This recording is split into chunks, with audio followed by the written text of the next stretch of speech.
조선 왕조 500년 역사 속에서 유독 짧고도 외로운 삶을 살았던 한 왕의 이야기가 있습니다. 어린 나이에 왕좌에 올랐지만 그의 곁은 늘 텅 비어 있었죠. 마치 거대한 폭풍 속에 홀로 선 작은 배처럼 그는 아무것도 할 수 없는 무력감 속에서 자신의 운명을 맞이해야 했습니다. 과연 이 어린 왕, 단종의 마지막 순간을 결정한 것은 무엇이었을까요? 저희는 단순히 비극적인 역사의 한 페이지를 읽어내려가는 것을 넘어 왕이라는 이름 뒤에 가려진 한 인간의 깊은 고뇌와 그를 둘러싼 인물들의 복잡한 심리를 함께 탐구하고자 합니다. 권력이란 과연 어떤 얼굴을 하고 있는지, 인간의 본성이란 또 얼마나 차갑고 잔인할 수 있는지, 우리는 단종의 쓸쓸한 여정 속에서 그 냉혹한 역사의 진실을 마주하게 될 겁니다. 그의 이야기가 오늘날 우리에게 던지는 깊은 통찰을 함께 찾아가 보시죠. 때는 1452년, 조선의 제5대 왕 문종이 세상을 떠나던 해였습니다. 오랜 시간 병마에 시달리던 문종은 자신의 후계자인 어린 세자, 홍위, 훗날 단종에 대한 걱정으로 밤잠을 설쳤다고 합니다. 그는 신하들을 불러 어린 왕을 잘 보필해달라는 간곡한 유언을 남겼지만 그 바람은 채 이루어지기도 전에 거친 운명의 소용돌이에 휘말리게 됩니다.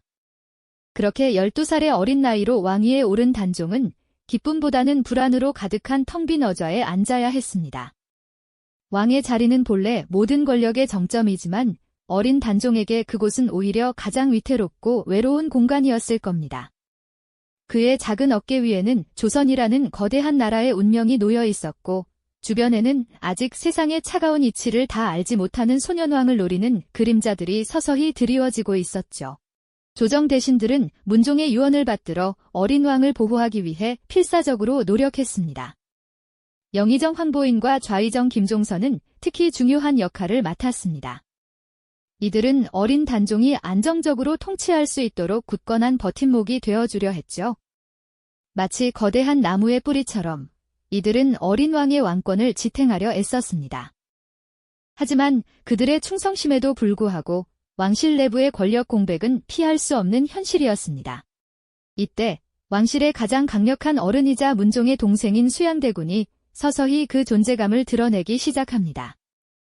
그는 겉으로는 조카인 어린 왕을 돕는 듯 보였지만 그의 깊은 눈빛 속에는 왕좌를 향한 뜨거운 야망이 숨겨져 있었을 겁니다. 마치 먹이를 노리는 맹수처럼 수양대군은 불안정한 왕권을 예리하게 주시하며 자신의 때를 기다리고 있었죠. 어린 단종의 연약한 시작, 그리고 그를 둘러싼 위태로운 왕좌는 이렇게 거대한 비극의 서막을 알리고 있었습니다.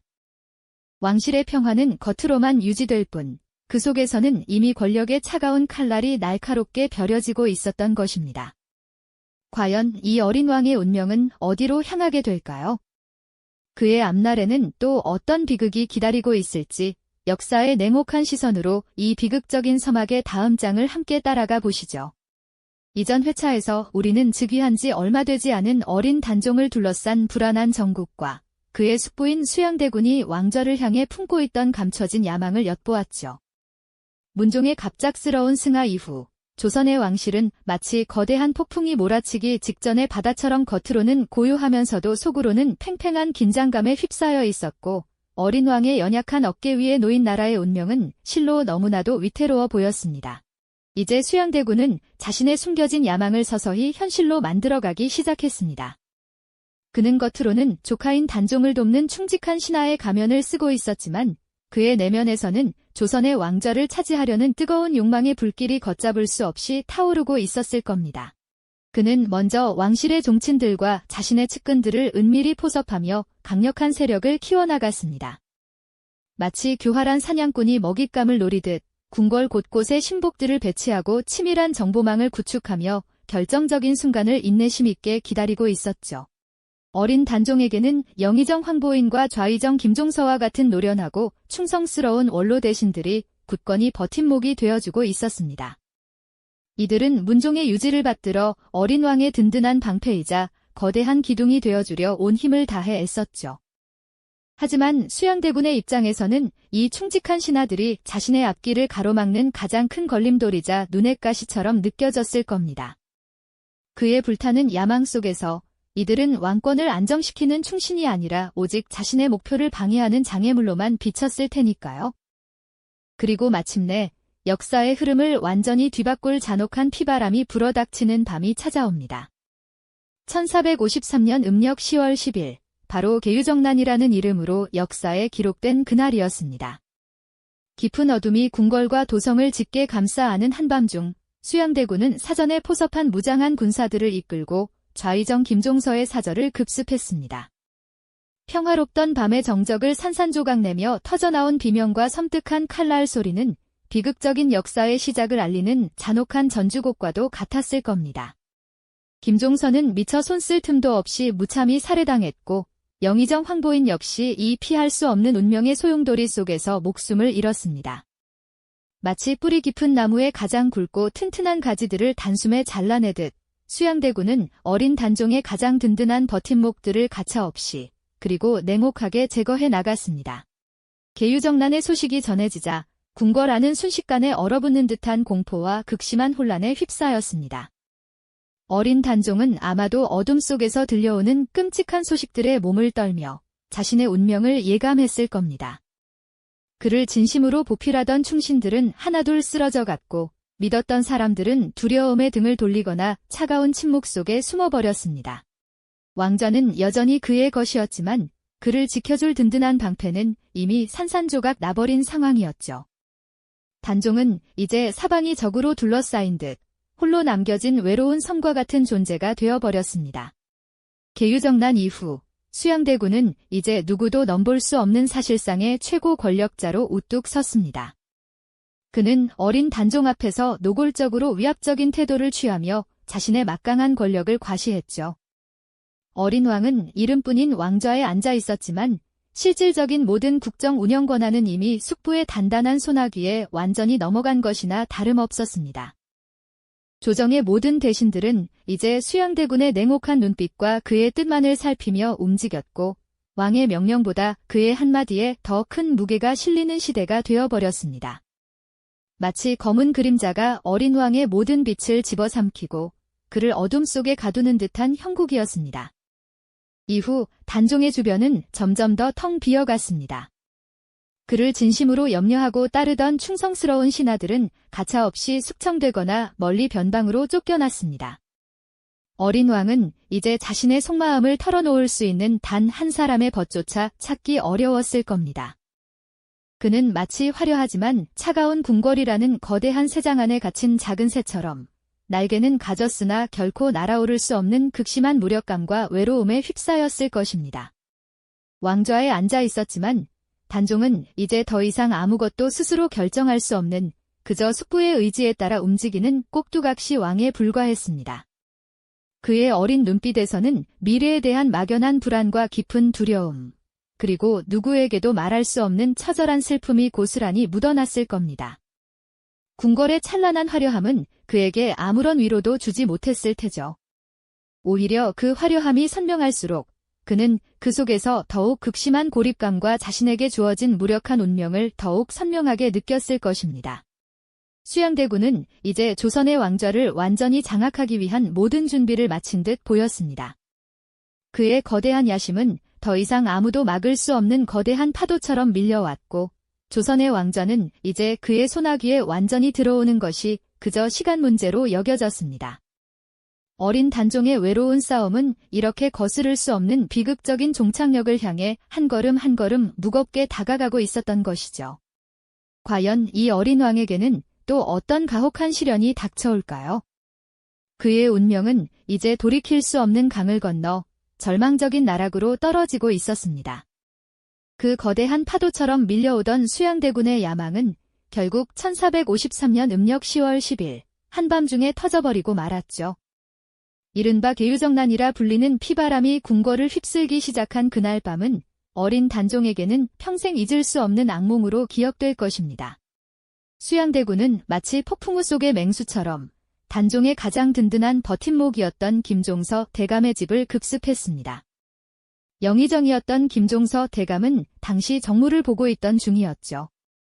무방비 상태의 노대신은 순식간에 숙청당하고 말았습니다. 그의 충직함과 지혜는 결국 탐욕스러운 권력 앞에서는 아무런 힘도 쓰지 못했던 비극으로 막을 내렸습니다. 이어진 칼날은 황보인 대감을 비롯한 수많은 충신들을 향했습니다. 그들은 모두 단종을 지키려 애썼던 이들이었지만 수양대군의 칼날은 너무나 빠르고 날카로웠습니다. 궁궐안은 공포와 혼란으로 가득 찼습니다. 어린 단종은 아마도 촛불조차 제대로 켜지지 않은 어두운 처소에서 밖에서 들려오는 비명과 소란스러운 발걸음 소리에 심장이 철렁 내려앉는 듯한 두려움을 느꼈을 겁니다. 자신이 믿고 의지했던 신하들이 밤새도록 하나둘씩 사라져간다는 소식을 접하며 얼마나 큰 절망감에 휩싸였을까요? 그의 작은 어깨는 그 모든 비극의 무게를 홀로 감당해야만 했죠. 이 잔혹한 밤이 지나고 아침이 밝았을 때 조선의 왕좌는 이미 다른 주인을 맞이할 준비를 마친 것처럼 보였습니다. 수양대군은 이제 누구도 넘볼 수 없는 절대 권력자로 우뚝 섰습니다. 그는 단종을 찾아가 공포스러운 위압감으로 자신의 뜻을 관철시켰을 겁니다. 어린 왕 단종의 눈에는 이제 더 이상 희망의 불씨조차 찾아볼 수 없었을 겁니다. 그의 주변을 지키던 충신들은 모두 사라지고 오직 수양대군의 사람들만이 그를 에워싸고 있었으니 말이죠. 마치 거대한 거미줄에 걸린 작은 나비처럼 단종은 서서히 조여오는 압박 속에서 숨쉬기조차 어려웠을 것입니다. 왕좌에 앉아 있었지만 그는 이제 아무런 힘도 없는 허수아비에 불과했습니다. 모든 중요한 결정은 수양대군의 손에서 이루어졌고 단종은 그저 형식적인 승인만을 내리는 존재로 전락하고 말았죠. 궁궐은 더 이상 그에게 안식처가 아니었습니다. 오히려 차가운 감옥과도 같았을 겁니다. 어린 왕의 고독은 이제 극에 달했습니다. 그는 그 누구에게도 자신의 속마음을 털어놓을 수 없었고 언제 닥쳐올지 모르는 불길한 미래 앞에서 홀로 떨고 있었을 테죠. 그리고 마침내 거스를 수 없는 운명의 시간이 찾아왔습니다. 수양대군은 명분과 형식을 갖춰 단종에게 왕위를 양위할 것을 종용했습니다. 어린 단종은 자신이 앉아있던 왕좌가 이제는 자신을 옥죄는 족쇄가 되었음을 깨달았을 겁니다. 1455년 윤 6월, 단종은 결국 스스로 왕위에서 내려와야만 했습니다. 골룡포를 벗고 평범한 옷으로 갈아입는 그의 뒷모습에서는 어린 왕이 감당해야 했던 비극의 무게가 고스란히 느껴졌을 것입니다. 왕관을 내려놓는다는 것은 단순히 자리를 비우는 것을 넘어 한 인간으로서의 존엄성과 삶의 모든 희망을 내려놓는 것과 같았을 테니까요. 그는 이제 상왕이라는 명예로운 이름으로 불리게 되었지만 실상은 모든 권력을 잃은 빈 껍데기에 불과했습니다. 궁궐은 더 이상 그의 집이 아니었죠. 오히려 한때 자신을 섬기던 이들의 감시 아래 놓인 또 다른 유폐 공간이 되고 말았습니다. 상왕 단종의 삶은 이렇게 새로운 국면으로 접어들었지만 그의 불행은 여기서 끝이 아니었습니다. 오히려 더욱 깊은 나락으로 떨어지기 위한 첫걸음이었을 뿐이었죠. 그의 앞날에는 또 어떤 가혹한 운명이 기다리고 있었을까요? 아마도 상왕이라는 이름조차 무의미해지는 더욱 처절한 고통의 시간이 그를 향해 다가오고 있었을 것입니다. 조선의 어린 왕은 이제 모든 것을 잃고 절망의 그림자 속으로 깊이 빨려 들어가고 있었습니다. 그 처절한 고통의 시간은 결국 영월 청령포의 차가운 강바람 속에서 비극적인 끝을 맞이하고 말았습니다. 굽이치는 동강과 삼면을 에워싼 험준한 산들이 어린 왕을 더욱 고립시키는 듯했죠. 단종은 그 유배지에서 세상과 완전히 단절된 채 홀로 깊은 고통과 절망에 잠겨 마지막 숨을 거두어야 했습니다. 왕이라는 존엄한 이름 뒤에 가려진 한 인간의 극한의 고독과 그 어떤 저항도 할 수 없었던 무력감이 여실히 드러나는 순간이었죠. 그의 죽음은 단순히 한 왕의 비극을 넘어 권력의 무자비함과 인간 본성의 나약함, 그리고 충절의 의미를 동시에 보여주는 역사의 비극적인 정점이 아닐까요? 그렇게 어린 왕이 쓸쓸히 세상을 떠난 후 왕좌에 앉은 수양대군, 즉 세조는 새로운 시대를 힘겹게 열었습니다. 하지만 그의 통치는 결코 평탄할 수 없었죠. 조카의 왕위를 무력으로 빼앗았다는 정통성 문제는 그의 마음속 깊이 불안의 그림자를 드리웠고 이는 재위 기간 내내 그를 따라다니는 숙명과도 같았습니다. 끊임없이 제기되는 의문과 반발 속에서 세조는 겉으로는 강건한 모습을 보였지만 내면으로는 권력 쟁취 과정의 비극이 주는 커다란 부담을 안고 살았을 겁니다. 역사는 때때로 승자에게도 이처럼 씁쓸하고 무거운 대가를 치르게 하곤 하니까요. 세월이 강물처럼 흘러 단종의 비극적인 운명에 대한 재평가는 아주 오랜 시간이 지난 후에야 서서히 시작되었습니다. 숙종대에 이르러 단종은 마침내 노산군에서 다시 왕으로 복권되었고 그의 묘호는 단종으로 추존되며 비로소 제자리를 찾게 되었죠. 비록 수많은 세월이 흐른 뒤였지만 역사의 흐름 속에서 그의 잃어버렸던 명예는 온전히 회복되었고 억울한 죽음은 정당하게 기억될 수 있었죠.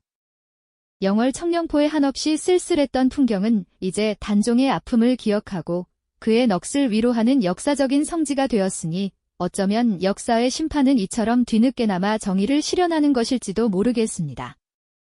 단종의 이야기는 오늘날 우리에게도 많은 물음과 깊은 생각을 던져줍니다. 과연 왕이라는 이름 뒤에 숨겨진 한 인간의 극한적인 고독과 저항할 수 없었던 무력감, 그리고 그를 둘러싼 권력의 비정한 속성은 대체 무엇일까요? 한순간에 그릇된 선택이 가져온 거대한 파장, 그리고 그 속에서 무참히 희생된 수많은 생명들은 우리에게 권력의 본질과 인간의 책임에 대해 깊이 성찰할 기회를 제공합니다.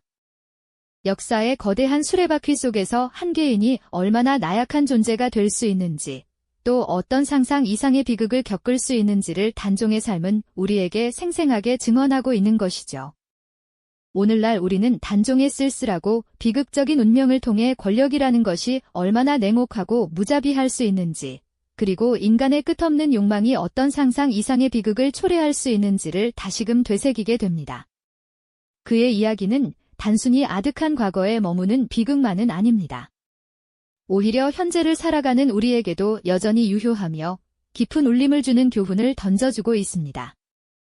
역사의 진실은 비록 오랜 시간이 흐른 뒤에야 온전히 그 모습을 드러내지만 그 진실은 때때로 우리에게 쓰디쓴 깨달음을 안겨주며 더 나은 미래를 향해 나아가도록 이끌어주는 법이죠. 한 개인의 비극적인 삶이 한 나라의 역사에 이토록 거대한 파장을 남겼다는 사실, 그리고 그 속에서 우리가 무엇을 기억하고 배워야 할지 질문을 던지며 오늘 이야기를 마무리할까 합니다. 단종의 이야기는 단순한 동정이나 연민을 넘어 인간의 존엄성과 권력의 막중한 책임에 대한 깊은 성찰을 우리에게 요구하고 있습니다. 이처럼 한 개인의 운명과 국가의 존망이 얽혀있던 또 다른 비극적인 순간들은 우리 역사 속에 또 어떤 모습으로 남아있을까요? 다음 영상에서는 그 또 다른 비극의 현장을 함께 탐험해보는 시간을 가져볼까요? 이 영상이 도움이 되셨다면 좋아요와 구독 부탁드립니다. 여러분의 응원이 제게 큰 힘이 됩니다. 다음 영상에서도 더 유용한 정보를 공유하겠습니다. 감사합니다.